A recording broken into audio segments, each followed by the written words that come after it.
Alors, pour le sommaire de cette partie sur l'anticouple, en premier on va aborder un petit peu ce qu'on peut avoir en préambule et tout ce qu'on peut trouver comme tuto sur internet.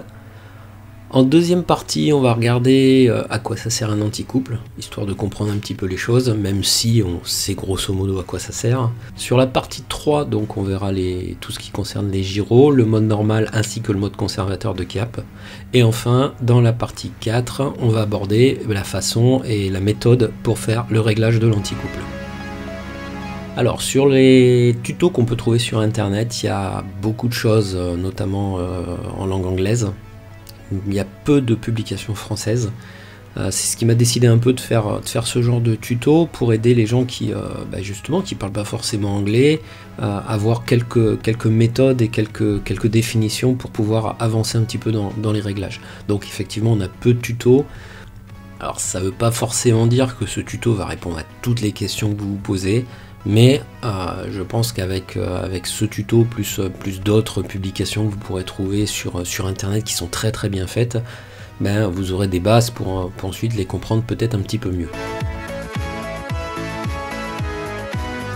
Le rotor principal va tourner dans un sens, ce qui va avoir tendance à faire tourner la cellule dans l'autre sens. Alors il va falloir donc une force qui va permettre justement de contrer ce couple qu'on appelle le couple du rotor principal, donc c'est un effet torque.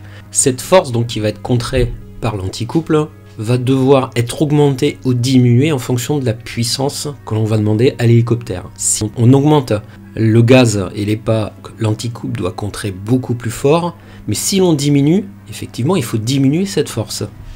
En stationnaire, il va donc également falloir que cette force résiste au couple du rotor principal. C'est une chose qui va être importante de noter, puisque lorsque l'on fait les réglages, les manches sont au neutre, y compris pour les gaz. Donc, il est normal qu'un anticouple au neutre en position de stationnaire ait une incidence sur les pales du rotor anticouple. Quelqu'un, et je l'ai déjà vu dans des vidéos, où on règle les pales d'anticouple avec une incidence nulle, n'est pas un bon réglage. Alors, deux principes qui vont être tirés de ce qu'on vient d'expliquer. Le principe numéro 1, tous les manches en position neutre, donc en position de stationnaire, on doit avoir au minimum un petit angle d'incidence sur les pas du rotor anticouple. Le rotor anticouple n'est pas égal à 0 degré à partir du moment où les manches sont au neutre. Alors, la bonne nouvelle dans tout ça, c'est quand même que le constructeur a prévu que sur les réglages, quand on parle des réglages à 90 degrés sur les tringleries, les renvois, que l'incidence du pas en stationnaire soit à proximité de la valeur qui va contrer le couple du rotor principal en stationnaire. Alors le principe numéro 2 va être un tout petit peu différent puisqu'on vient de comprendre qu'il faut du pas quand on est en stationnaire, mais maintenant quand on va rentrer en dehors du mode stationnaire et notamment sur une augmentation ou une diminution du pas, quand je parle du pas, c'est du pas du rotor principal, l'angle du pas des pales du rotor anticouple doit effectivement aussi varier pour contrer l'augmentation ou la diminution de puissance. Et ensuite, si on veut qu'il reste aligné dans la position où il va bien falloir qu'il garde cette valeur. Alors encore une fois, il y a une bonne nouvelle. C'est là qu'effectivement va introduire cette notion de aiding lock, de conservateur de cap, ou bien de mode de fonctionnement du gyro en mode normal. Et là, on aura une différence de fonctionnement. Donc la bonne nouvelle, c'est que sur les radiocommandes, on a la possibilité d'avoir des mixages qui vont nous permettre justement de s'affranchir un petit peu de toutes ces valeurs. Donc on en reparlera, et on en reparlera beaucoup plus dans la vidéo qui sera consacrée dans la partie numéro 2 sur les réglages proprement dit.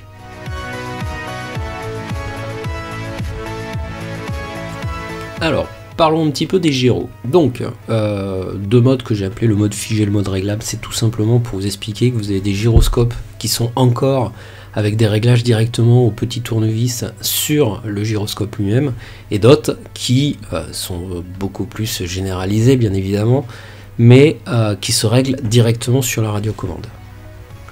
Ensuite, et c'est là qu'intervient la différence entre les deux modes, le mode normal et le mode conservateur de cap, qui sont deux modes différents en termes de gestion de l'anticouple. par l'électronique.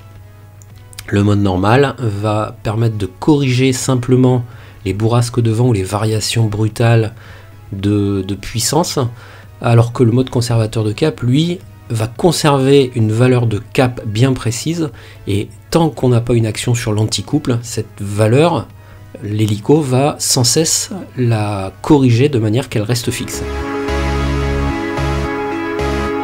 Alors je vois encore sur des forums des gens qui posent la question: quelle est la différence entre le conservateur de cap et le mode Heading Lock? Donc le mode Heading Lock est écrit en anglais, il a l'abréviation HL, et c'est exactement la même chose que le conservateur de cap. Alors 4 petites vignettes qui représentent 4 gyros, il y en a beaucoup plus que ça, mais certains ont le réglage directement sur le gyro, d'autres comme le GY401 ou le GP750 peuvent être réglés avec le gain directement depuis la radiocommande. Ce sont 4 gyroscopes qui ne gèrent que l'anticouple, c'est-à-dire que vous ne pouvez pas les installer sur les nouveaux hélicos, les flybarless, ça ne marche pas. Voilà, donc vous avez 3 gyroscopes qui, eux, là, sont des gyroscopes flybarless qui gèrent à la fois les cycliques. Vous pouvez bien sûr utiliser, même si j'en vois pas forcément l'intérêt, ce type de gyro pour ne gérer que l'anticouple, mais bon, ils sont beaucoup plus gros que les gyros classiques qu'on peut mettre sur des hélicos qui sont flybar, alors qu'il n'y a pas besoin de rentrer dans ces gammes de prix et d'avoir des gyroscopes qui gèrent plein de choses alors qu'on ne s'en sert pas. Alors retour sur un petit focus sur le mode conservateur de cap, le mode Heading Lock, le mode HL, ce que vous voulez du moment que vous êtes en conservateur de cap. Donc le gyro va conserver la valeur du cap et maintenir en l'absence d'ordre sur la radiocommande. Donc c'est totalement différent du fonctionnement en mode normal, puisque là en fait l'électronique va gérer des ordres de taux de rotation. Il se peut dans ce mode que votre coulisseau vienne en butée à droite, en butée à gauche, et ça je le ferai bien remarquer sur les vidéos dans la deuxième partie. Ça sera plus facile que sur le PowerPoint à vous le faire montrer, mais on pilote des ordres de taux de rotation et le trim en mode Heading Lock est à proscrire. Le trim se règle au niveau mécanique, et une fois qu'il est réglé au niveau mécanique, c'est l'électronique qui fait le reste. Si vous mettez du trim, c'est comme si vous mettiez le manche légèrement, donc vous allez donner au gyro un ordre de tourner à droite ou à gauche, et en fait il ne va pas respecter un bon stationnaire. Donc attention, je le répète, mais c'est super important à comprendre. Alors, quel est le mode dans lequel il faut voler? Est-ce qu'il s'agit du mode standard ou du mode Heading Lock? Je ne vais pas vous donner la réponse, c'est en fonction de ce que vous voulez faire. Il est apprécié beaucoup plus par le vol maquette, tout simplement parce qu'il se rapproche plus du vol réel, et notamment l'hélico a tendance à suivre les trajectoires qui sont données, donc c'est beaucoup plus facile et beaucoup mieux d'un point de vue visuel. Par contre, il est plus difficile à piloter par du vent, puisque c'est vous qui allez devoir faire la correction vous-même.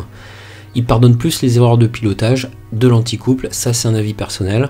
En mode Heading Lock, on a plus le problème puisqu'il va conserver le cap en permanence, donc on n'a pas besoin de gérer l'anticouple avec le vent qui se renforce progressivement ou pas. Les augmentations de puissance ou les diminutions de puissance, c'est l'électronique qui gère. Ça demande par contre dans les virages un pilotage impératif de votre anticouple. Et n'oublions pas que si le trim est possible en mode standard, il est impossible en mode Heading Lock, puisque c'est comme si on donnait un ordre de virage. Enfin, on n'a pas besoin d'un réglage parfait au niveau du neutre en termes mécaniques sur la machine en mode Heading Lock, puisque l'électronique va encore une fois le gérer. Par contre, attention, ne me faites pas dire ce que j'ai pas dit. Pour avoir un bon hélicoptère qui soit stable et qui soit très bien réglé électroniquement en mode Heading Lock, il faut impérativement que la mécanique soit bien réglée avant. Alors, comment régler maintenant la valeur du gain du gyroscope? On a deux échelles qui vont être imbriquées les unes dans les autres. Une échelle électronique de 0 à 100%, qu'on va venir superposer à une échelle du gain, qui elle va osciller de 100% mode standard jusqu'à 100% en mode Heading Lock en passant par 0. 0 étant les 50% de l'échelle citée précédemment. Donc ça veut dire quoi? Ça veut dire que si vous voulez un gain assez élevé en mode standard, il va falloir être quasiment dans les 0,20%. Si maintenant vous voulez la même chose en mode heading lock, il va falloir plus être à 80% ou 100%. C'est la même valeur qu'on a sur le potentiomètre, donc attention, si vous mettez votre potentiomètre pile à la moitié de sa plage de réglage, ben c'est comme si vous aviez un gyro qui n'existe pas. Vous allez être à 0% de gain.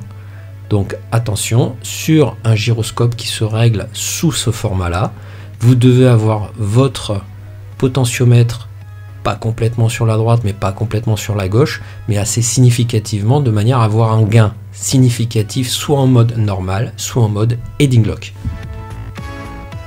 Alors sur certaines radiocommandes, vous avez les réglages qui sont complètement intégrés. Vous choisissez dans un premier temps le mode, soit le mode standard normal, soit le mode heading lock, et ensuite vous réglez la valeur du gain, mais complètement de 0 à 100%. Donc c'est beaucoup plus facile à régler, beaucoup plus intuitif, mais bon, c'est pas sur toutes les télécommandes. Alors on l'abordera encore dans la vidéo sur le réglage, mais par contre, commencez à prendre une moyenne à 75-80% pour commencer à faire les tests en vol. Ne réglez pas un gyro à 100% parce que il va surcorriger. Allez, passons maintenant à la partie la plus intéressante et celle du réglage de l'anticouple.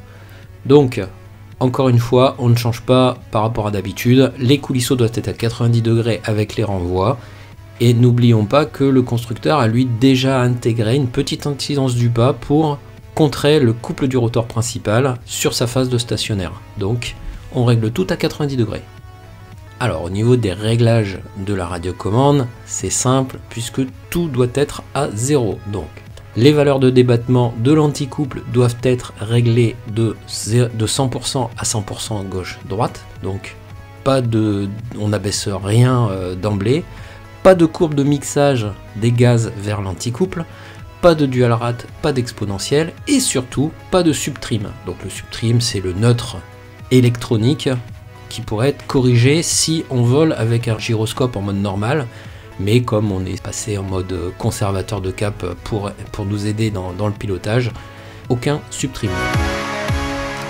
Alors sur les paramétrages des gyros, alors ça c'est des notions qu'on va vraiment voir en pratique dans la vidéo.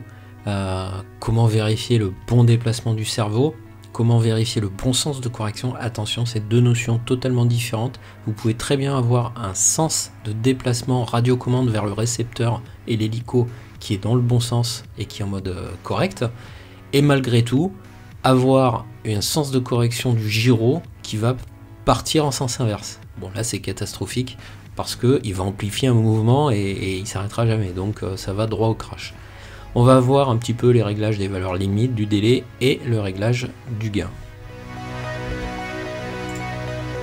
Alors en quatrième partie, il va falloir affiner la position du stationnaire, c'est-à-dire trouver la bonne valeur de réglage qui permet de faire un stationnaire sans intervenir sur la radiocommande. Donc il va falloir dans un premier temps mettre le gyroscope en mode standard. Ensuite on va mettre de la puissance tout doucement pour venir à la limite du décollage. Et c'est à cette limite de décollage que le mode de stationnaire va permettre de vérifier si la queue de l'hélico elle bouge à droite ou elle bouge à gauche. Donc à ce moment-là, on peut effectivement affiner avec du trim à droite ou du trim à gauche pour apprécier la valeur à corriger. Et ça va vous permettre de décoller, de faire vos réglages avec le trim. Par contre, quand on pose la machine, il va falloir corriger et remplacer le neutre que vous avez mis au trim par une correction mécanique sur la longueur de la tringlerie ou le déplacement du cerveau sur certains hélicos, puisque vous avez une tringlerie qui est fixe et c'est la position du cerveau d'anticouple un petit peu avant ou un petit peu après qui va permettre de recentrer les axes.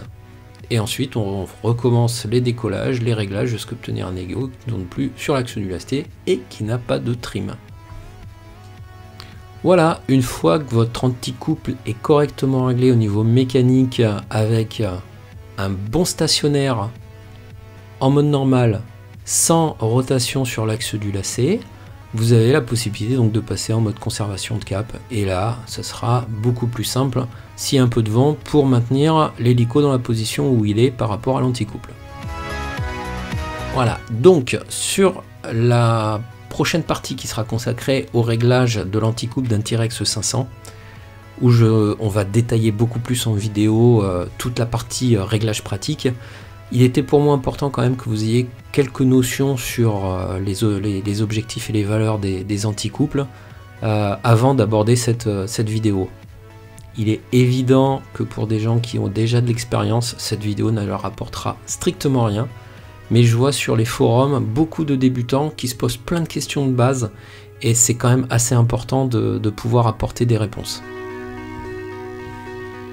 Voilà, donc comme d'habitude, n'hésitez pas à liker la vidéo, vous abonner à la chaîne, et je vous dis à bientôt pour d'autres vidéos.